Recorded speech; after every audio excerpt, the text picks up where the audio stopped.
In Revenge of the Sith, the galaxy breaks on one burning platform above a river of lava. Obi Wan tells Anakin he has the high ground. Anakin refuses to let go. Two brothers turn into enemies, and the future becomes Darth Vader.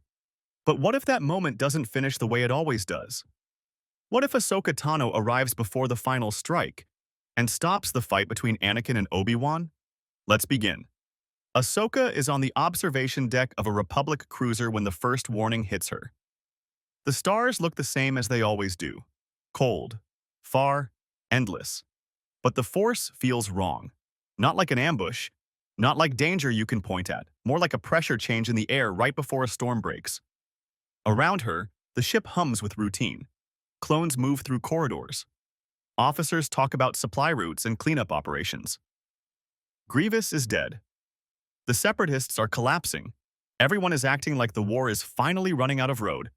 But Ahsoka can't shake the feeling that the ending isn't going to be peace. She closes her eyes, breathing slow, reaching out the way Anakin taught her. Trust the pull. Don't force it. Don't argue with what you feel. And the moment she touches the current of the galaxy, it hits her like a blade. A scream, not sound in her ears, a presence inside her head.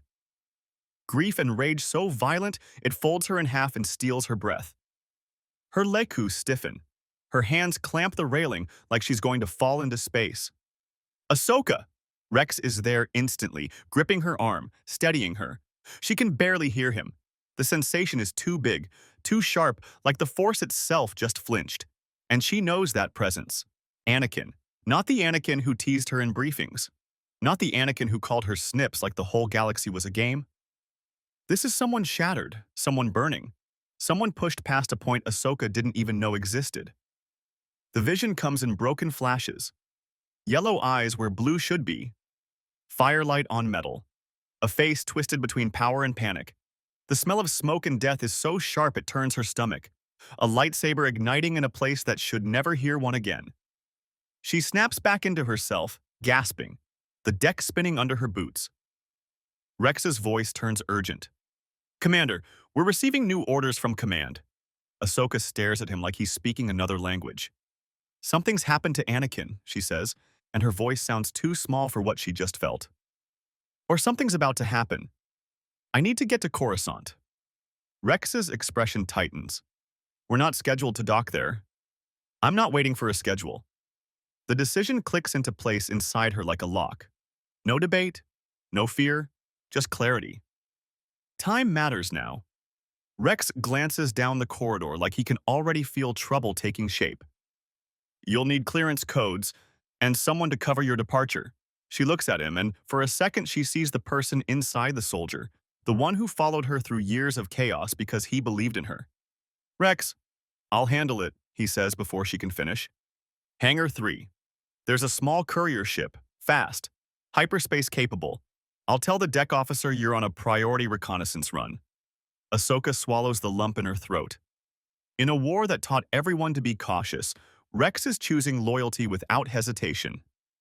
"Thank you," she whispers. He doesn't salute, not in that formal way. He just meets her eyes, steady and human. "Be careful out there, Commander." Hangar 3 smells like fuel and cold metal. The courier ship is small, barely more than a cockpit and engines, but it's built for speed. Military-grade hyperdrive. Tight reaction controls. A ship designed for sudden decisions you don't get to take back. Ahsoka runs pre-flight checks with practiced hands, but her mind won't stop replaying that scream. It still sits under her skin like a bruise. Clones move through their duties without looking twice. Rex's cover story is holding, for now.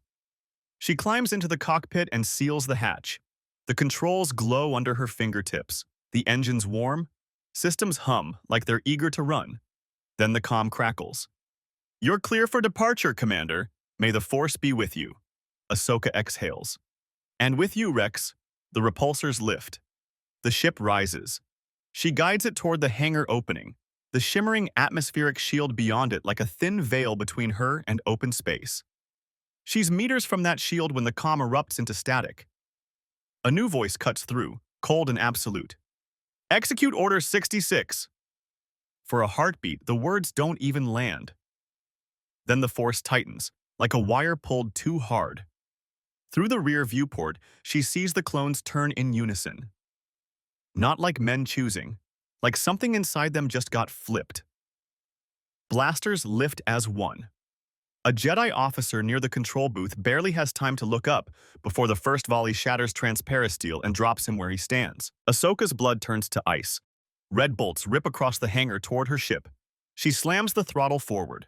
The courier lunges through the shield into open space, alarms wailing as shots hammer her rear shields. She throws the ship into a spiraling dive, using the cruiser's massive hull as cover, skimming close enough that one mistake would turn her into debris. And somewhere behind her, the comm catches a fragment, Rex's voice, strangled, like he's fighting himself for a single second. "Ahsoka, get—" Then it cuts out under static and blaster fire. Her lungs lock.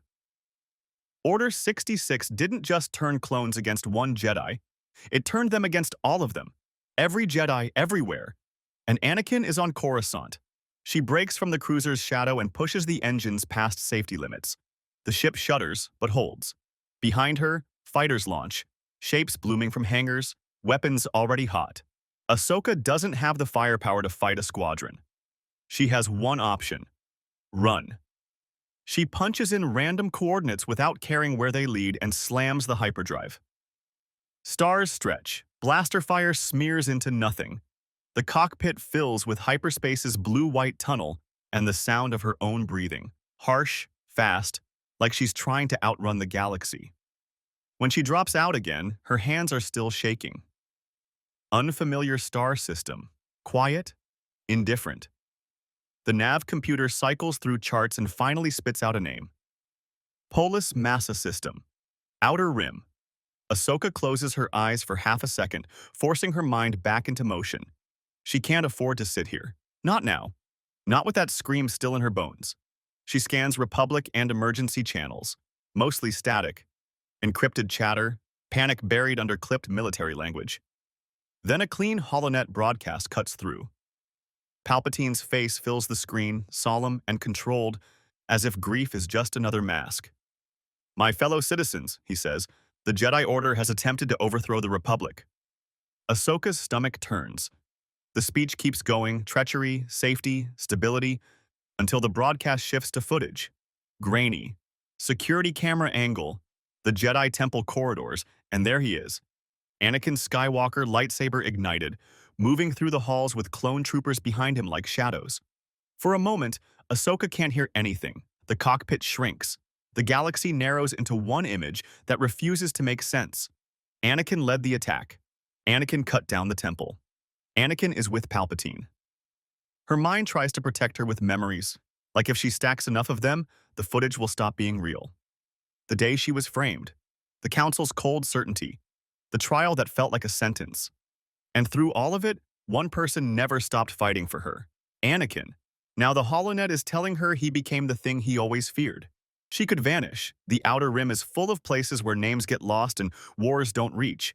But her hands don't move toward hiding. They move toward a course. Because whatever this is, it has Anakin's fear all over it, and Palpatine's fingerprints wrapped around it. Ahsoka confirms the course she already chose. If there are answers anywhere, they're at the heart of whatever the Republic just turned into. When she drops out of hyperspace above Coruscant, her breath catches. From orbit, the planet looks the same. Endless city, traffic lanes like veins of light, but everything feels different. Venator-class warships hang in new formations, already bearing fresh markings, patrol routes tighter, lanes watched with a new kind of hunger. Ahsoka keeps her transponder dark and slips into a crowded lane, just another small ship among millions. She lands in a public spaceport far from the temple, where fear makes people avoid questions. The second her boots hit the deck plating, the force hits her like standing too close to a fresh grave. Coruscant is wounded. Deaths that haven't settled yet. Echoes in the foundations. Jedi cut down by soldiers they once led. Younglings who never had a chance to run. Ahsoka pulls her hood low and moves fast. Clone patrols sweep the streets with a new posture, like the galaxy changed their spine overnight. Citizens pass with heads down, eyes averted. Fear hangs over the Senate district like fog that won't lift. She needs an ally. She slips into the Senate building through service access, moving through maintenance corridors until the Force gives her something familiar. Bail Organa. His presence is cautious, layered with fear, but there's still defiance under it. The kind that doesn't shout, the kind that survives. A private office. Alderaanian security at the door. When they raise blasters, she keeps her hands visible. "I need to speak with Senator Organa," she says quietly. "Tell him it's a friend from the war." A tense pause. A muted comm exchange. Then the doors open. Bail stands there looking older than she remembers, like the last day took years off his life. "Ahsoka," he breathes, relief flickering before worry swallows it. "Thank the Force. You're alive." "I got lucky," she says, because the truth is too large for words. "Bail, where's Anakin?" Bail's expression hardens. He activates a holo projector. Temple footage again. Ahsoka only watches long enough to confirm the horror. "He's with Palpatine," Bail says, voice tight. "And Palpatine sent him to Mustafar. The Separatist leadership gathered there. He wants them erased." Ahsoka's stomach drops. "Obi-Wan, Yoda." "They were here," Bail says. "Obi-Wan saw the footage. They changed the temple beacon from a recall to a warning. Then they moved." "Where?" Bail hesitates, like speaking it makes it more real. "Yoda went after Palpatine. Obi-Wan went after Anakin." Ahsoka's voice sharpens. "Give me Mustafar." Bail steps closer, pleading in his eyes. "Ahsoka, you can't—" "I'm going," she says, flat and absolute. "If Obi-Wan reaches him first, Palpatine gets exactly what he planned for." Bail stares at her, seeing it's not an argument he can win. He hands her the coordinates. Ahsoka doesn't waste a second more. She leaves before fear can vote. Mustafar rises beneath her ship like a planet designed to break people. Black stone, fire, smoke rolling across the surface like the world is constantly exhaling heat. Her sensors pick up a ship already landed. Padme's. Ahsoka's heart tightens. She's not too late. She drops toward the mining facility built over a river of lava.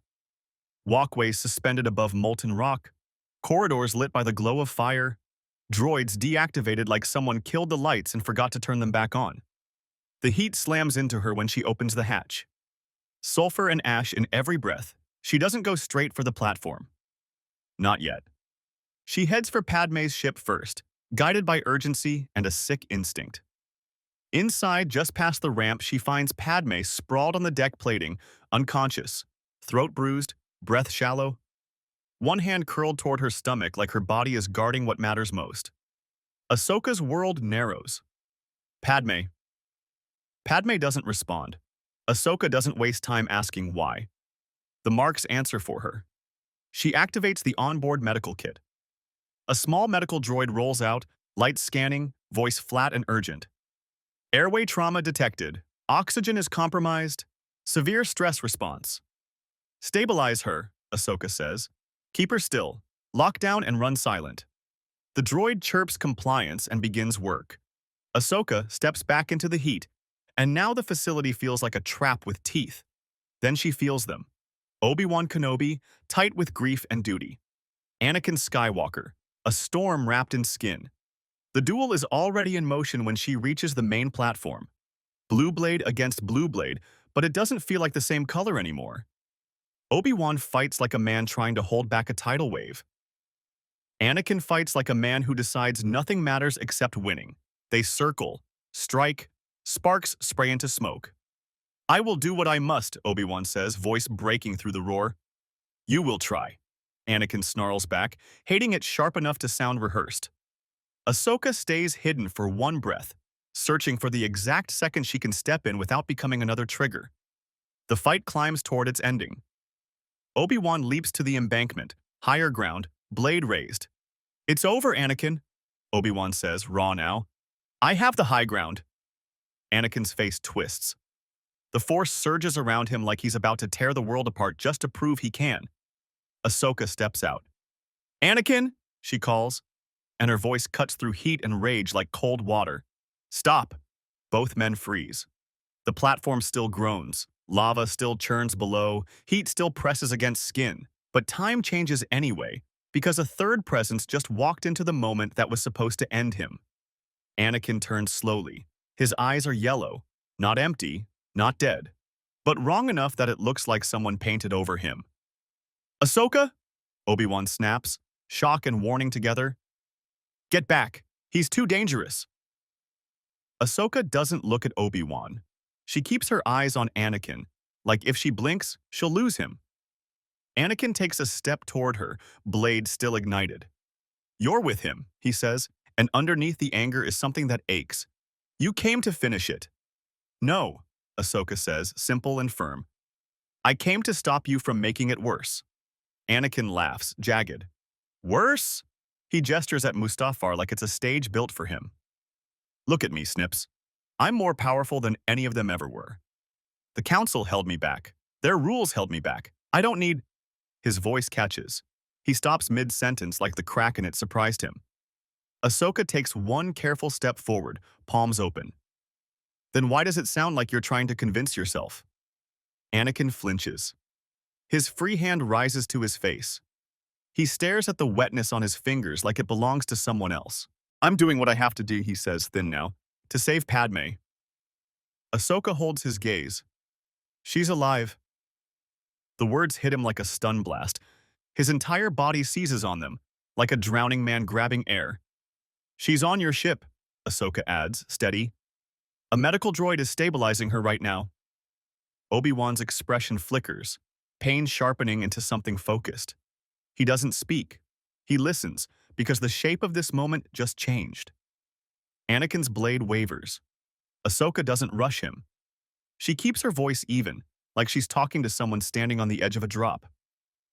You don't have to keep doing this, she says. You don't have to keep proving you're right by burning down everyone who loves you. Anakin shakes his head, breathing hard. You don't understand. Yes, I do, Ahsoka says, and there's steel under the softness. I know what it feels like to be abandoned by the people who raised you. I know what it feels like to lose the ground under your feet. Obi-Wan shifts behind her, ready, but he doesn't interrupt, wanting to believe and hating himself for wanting it. Ahsoka keeps going because she can feel how narrow the path is. You taught me what fear does, she says, how it makes you grab the wrong answer because it's fast. So take one breath, Anakin. One breath where you don't obey panic. Anakin's jaw tightens. You don't know what I've done, he says. Ahsoka nods once. I saw. His voice drops, broken. The temple. He swallows like the word is poison. The younglings. Obi-Wan's grip tightens. His face twists, pain and fury colliding. Anakin's voice collapses into horror. I murdered children, he whispers. I looked into their eyes and He can't finish. His lightsaber deactivates. The blue blade vanishes. The hilt slips from his hand and clatters onto metal. Anakin drops to his knees. I don't know how to stop, he says, and the rage is gone. What's left is a man realizing too late that he set fire to his own life. The Force ripples outward like grief spilling over. The platform trembles. Lava spits higher. Metal screams under stress. Obi-Wan staggers back, bracing. Ahsoka walks forward anyway. Heat sears her skin. Ash stings her eyes. She drops to her knees in front of him. And then she does something the Jedi Order would call dangerous. She pulls him into her arms and holds him while he breaks. Anakin collapses against her, sobbing, raw, uncontrolled human. Not a Sith performance, not power, just a man seeing himself clearly and not surviving it alone. I can't come back from this, he gasps. There's too much blood. Ahsoka holds him tighter. You don't get to disappear, she says, voice shaking with it. You don't get to let him turn you into a story he owns. Stay here. Obi-Wan stands frozen, lightsaber still lit, watching something he never learned how to do with Anakin. Reach instead of end. Then the air changes. Not a scream this time. A warning, like a shadow sliding over the sun. Ahsoka's head snaps up. A sleek black shuttle descends through smoke and lands on a neighboring platform like it owns the planet. The ramp lowers. Palpatine steps out. His cloak is untouched by the heat, but he feels fresh from violence, like he just walked away from something terrible and didn't even bother to clean his hands. My boy, he croons, almost tender. What have they done to you? Anakin's breath catches. His body tenses like a reflex trying to drag him back into obedience. Palpatine glides closer. I can feel your pain, your guilt. His eyes flick to Ahsoka like she's an inconvenience. They don't understand what you've sacrificed, but I do. He extends a withered hand. The Jedi will never forgive you. The Senate will demand justice. And Padme. Ahsoka cuts in, voice cold. Enough. Palpatine's smile thins. How devoted you. Ahsoka stands, keeping a hand on Anakin's shoulder like an anchor. You're not here because you care, she says, quiet and clear. You're here because you can feel him slipping out of your grip. For the first time, warmth drops out of Palpatine's face. Lightning erupts. Ahsoka ignites both sabers and crosses them, catching the bolts with a hiss. The Force drives her backward, boots sliding on scorched metal. Ozone burns her nose. Her arms shake under the pressure. Obi-Wan moves in and joins her, blade angled, helping shoulder the storm. Anakin flinches at the lightning, the memory of it, the shape of it, how it felt in the Chancellor's office.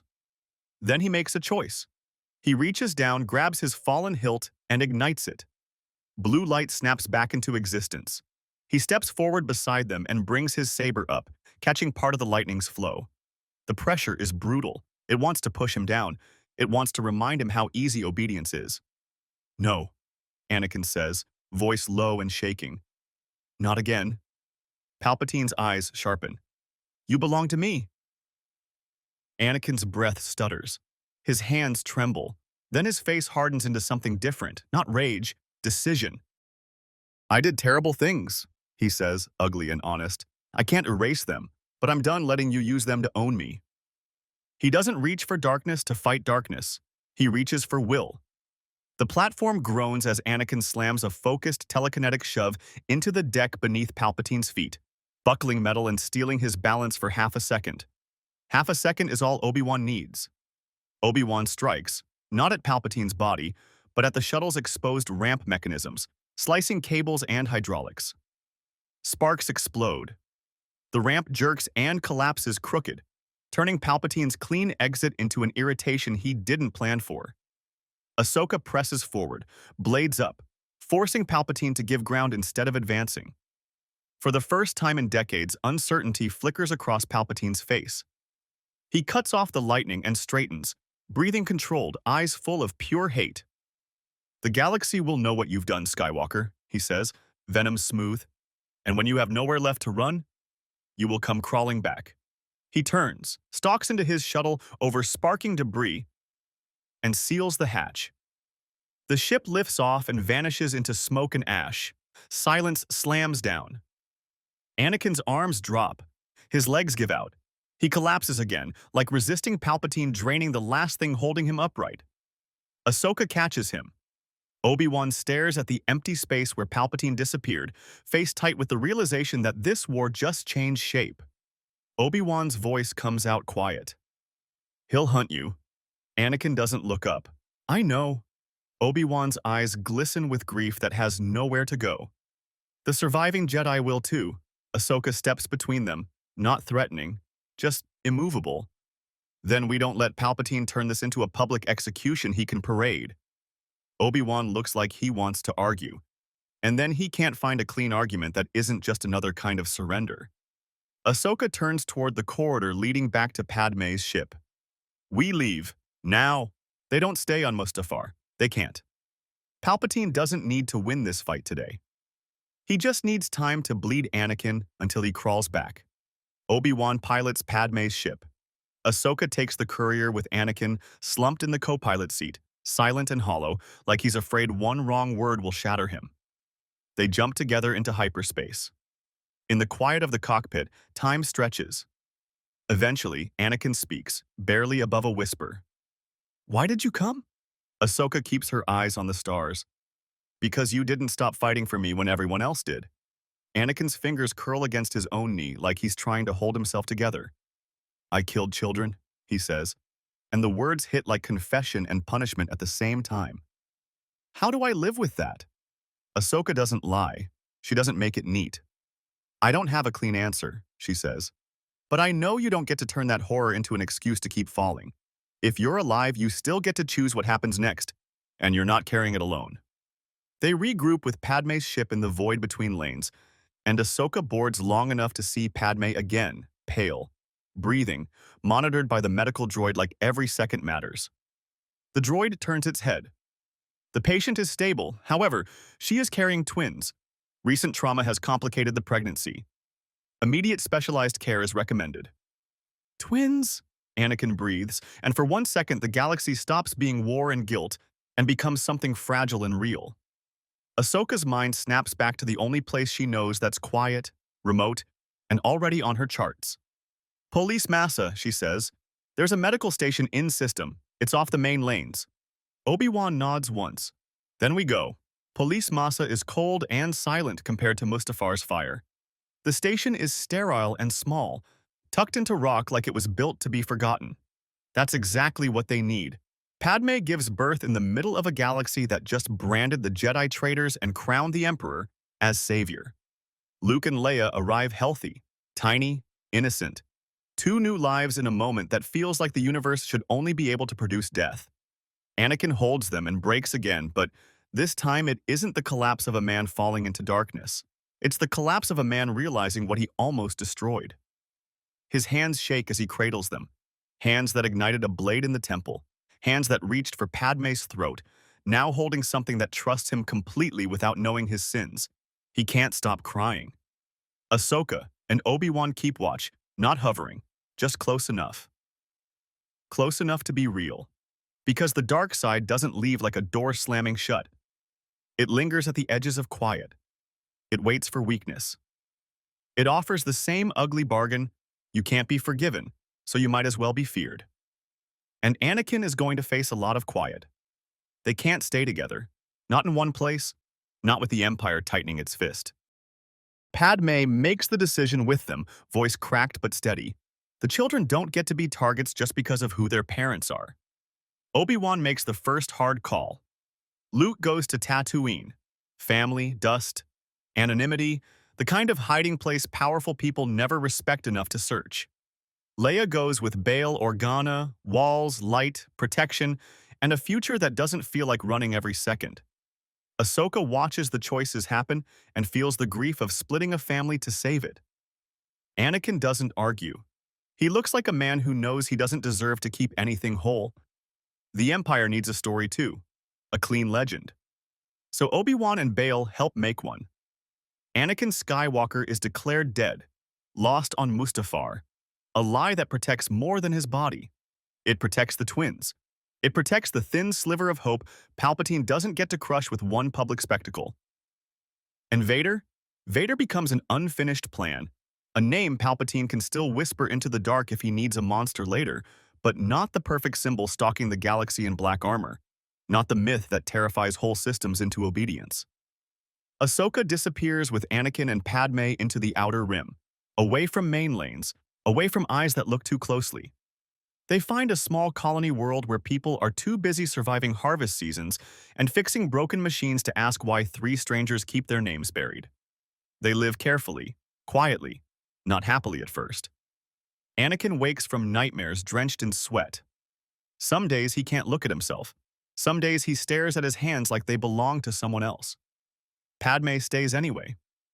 Not because she forgets, not because she excuses, because she refuses to let his worst day become his only day. Ahsoka stays too, not to erase what he did, but to keep him from turning it into a sentence that never ends.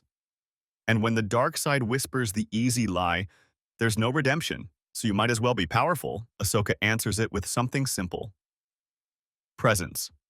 Obi-Wan goes into exile with his own grief, watching over Luke from a distance, carrying the weight of what he almost did on Mustafar and the strange miracle that stopped him.